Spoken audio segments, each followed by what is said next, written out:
Ginger tea పెడుతున్నాను. ఇది second time third time. First 2 సార్లు ఫెయిల్ అయిపోయింది. థర్డ్ టైం కొంచెం పర్లేదు. ఈసారి చూద్దాం ఎలా వస్తుందో.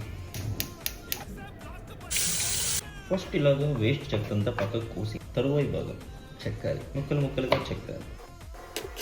చిన్న ముక్కలుగా కోసి దీంట్లో వేసి గోతుడుగా పట్టి ఇప్పుడు ఈ జింజర్ని తెల్లేద్దాం. యాక్చువల్గా అయితే నేను తాజ్మహల్ ప్రిపేర్ చేస్తాను, బట్ ఇక్కడ దొరకలేదు, సో రెడ్ లేదు. చాలు. ఇప్పుడు కొంతసేపు మరగబెడదాం. మెంటలకి ఇచ్చేయాలి దీనికి. లాస్ట్ 2 టైమ్స్ చాయ్ పెట్టినప్పుడు అయితే అది ఎందుకు అలా వచ్చిందో తెలియదు, కానీ అమ్మ మరీ బోకలా ఉంది. అసలు చేయడం తేడాగా చేసిన అది అర్థమైంది నాకు.